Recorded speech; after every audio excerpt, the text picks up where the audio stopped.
پاکستان، سعودی عرب، ترکی اور مصر نے خطے میں جنگ کے جلد اور مستقل خاتمے کے ممکنہ طریقوں پر تبادلہ خیال کیا ہے۔ یہ بات نائب وزیر اعظم اور وزیر خارجہ محمد اسحاق ڈار نے اسلام آباد میں پاکستان، سعودی عرب، ترکی اور مصر کے وزرائے خارجہ کے 4 فریقی اجلاس کے اختتام کے بعد ٹیلی ویژن پر ایک بیان میں کہی۔ نائب وزیر اعظم نے کہا کہ وزرائے خارجہ نے تشویش کا اظہار کیا کہ جاری تنازع کے وسیع خطے میں زندگیوں اور ذرائع معاش پر تباہ کن اثرات مرتب ہو رہے ہیں، جو انتہائی افسوسناک ہے۔ انہوں نے کہا کہ وہ اس بات پر متفق ہیں کہ یہ جنگ کسی کے حق میں نہیں ہے اور یہ صرف ہلاکت اور تباہی کا اور ہم آہنگی کو فروغ دینے کے لیے مذاکرات اور سفارتکاری کو واحد قابل عمل راستہ قرار دیا۔ انہوں نے کہا کہ وزرائے خارجہ نے چاروں برادر ممالک کے درمیان باہمی تعاون کو مزید مضبوط بنانے کے طریقوں اور ذرائع پر بھی تبادلہ خیال کیا۔ نائب وزیر اعظم نے کہا کہ انہوں نے باہمی افہام و تفہیم اور اتفاق رائے سے لائحہ عمل طے کرنے کے لیے متعلقہ ممالک کی وزارتہائے خارجہ کے 4 اعلیٰ حکام اور پائیدار حل کے لیے پاکستان کو آنے والے دنوں میں دونوں فریقوں کے درمیان نتیجہ خیز مذاکرات کی میزبانی اور سہولت فراہم کرنے کا اعزاز حاصل ہوگا۔ اسحاق ڈار نے کہا کہ انہوں نے چینی وزیر خارجہ وانگ ژی سے ٹیلی فون پر تفصیلی گفتگو کی، جس میں چین نے ایران اور امریکہ کے درمیان مذاکرات کی میزبانی کے پاکستان کے اقدام کی مکمل حمایت کی ہے۔ انہوں نے اقوام متحدہ کے سیکریٹری جنرل انتونیو گوتریس کے ساتھ ٹیلی فون پر اپنی گفتگو کا بھی ذکر کرتے ہوئے کہا کہ اقوام متحدہ کے سیکریٹری جنرل نے پاکستان کی قیام امن کی کوششوں کی مکمل حمایت کا اظہار کیا ہے۔ وزیر اعظم شہباز شریف نے سعودی عرب کے ساتھ پاکستان کی مکمل اور غیر متزلزل یکجہتی اور حمایت کا اعادہ کیا ہے۔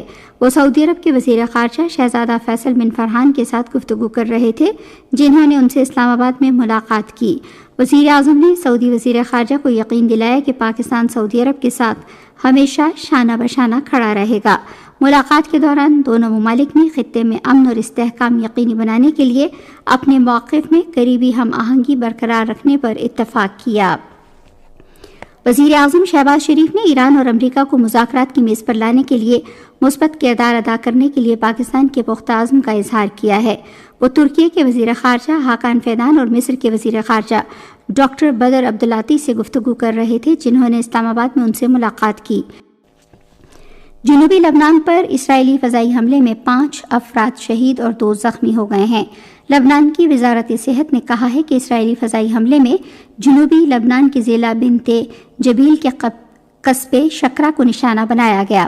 لبنان میں اقوام متحدہ کے امن مشن کا کہنا ہے کہ جنوبی لبنان کے گاؤں اتشت القصیر کے قریب ایک دھماکے میں امن فوجی دستے کا ایک اہلکار ہلاک اور دوسرا شدید زخمی ہو گیا۔ ادھر برطانیہ نے لبنان میں زمینی کارروائیوں کو بڑھانے کے جارحانہ اسرائیلی عزائم پر تشویش کا اظہار کیا ہے۔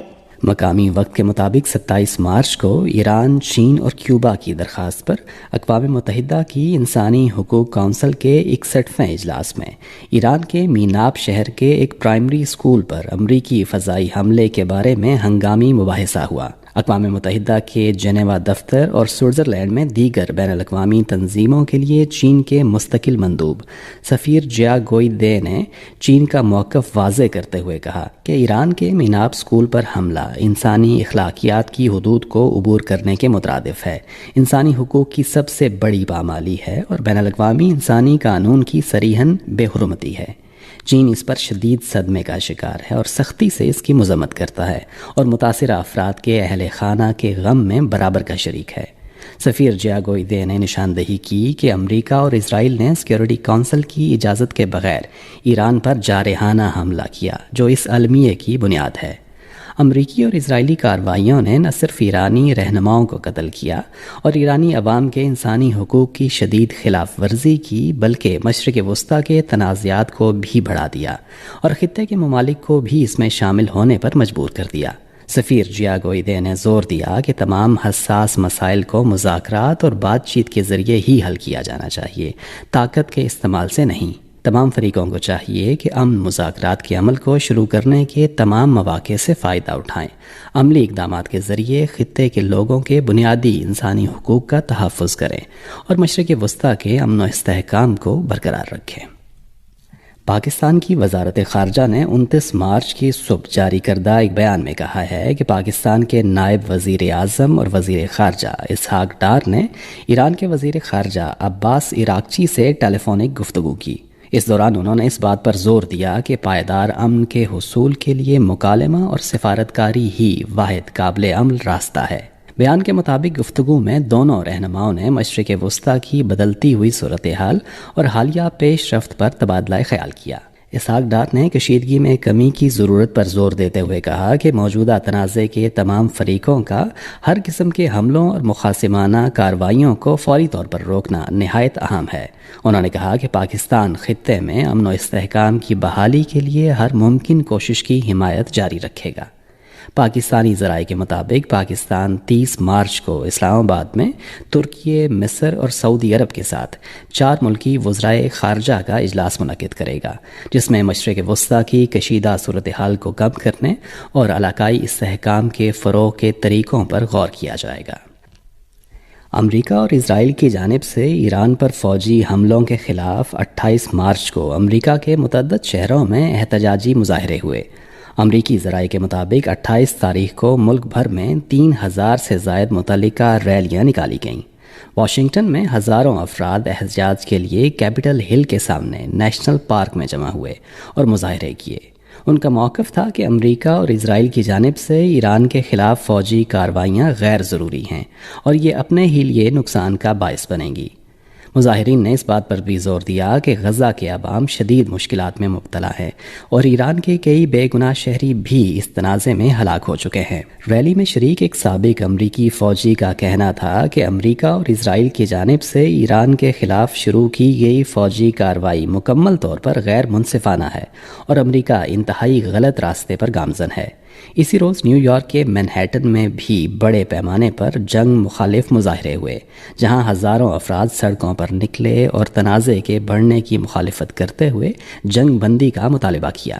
اقوام متحدہ کے سیکرٹری جنرل کے ترجمان اسٹیفن ڈوجیرک نے 28 مارچ کو کہا کہ اقوام متحدہ یمن کے حوثیوں کی جانب سے اسرائیل پر حملے پر شدید تشویش کا اظہار کرتی ہے، کیونکہ ایسے حملے خطے میں فوجی تصادم کو مزید بڑھا سکتے ہیں۔ اس سے قبل 28 تاریخ کو حوثی باغیوں نے تصدیق کی تھی کہ انہوں نے ایران اور خطے میں مزاحمتی محاذ کی حمایت میں اسرائیل کے حساس فوجی اہداف کو نشانہ بنانے کے لیے پہلی بار طاقتور بیلسٹک میزائل کا استعمال کیا ہے۔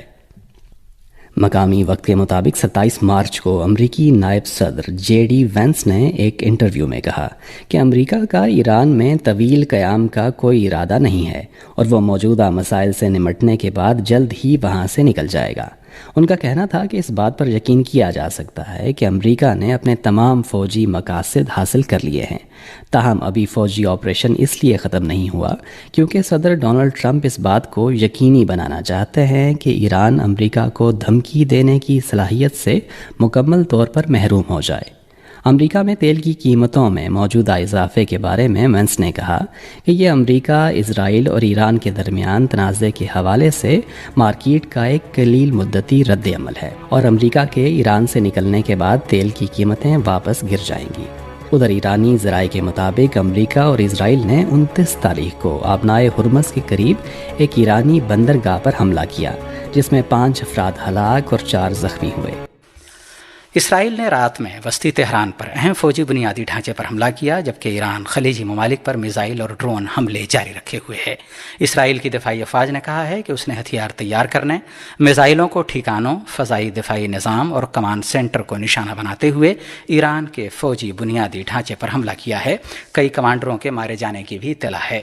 اسی دوران خلیجی خطے میں دفاعی افواج ہائی الرٹ پر ہیں، کیونکہ ایران کی جانب سے متحدہ عرب امارات، کویت اور بحرین پر میزائل اور ڈرون سے حملے جاری ہیں۔ یہ حملے اس سے قبل ایرانی اسٹیل پلانٹ پر کیے گئے، امریکی اور اسرائیلی حملے کے جواب میں کیے گئے۔ افغانستان میں پچھلے 24 گھنٹے کے دوران شدید سیلاب، مٹی کے تودے گرنے اور طوفانی بارش کے سبب 17 افراد ہلاک اور 26 زخمی ہو گئے ہیں۔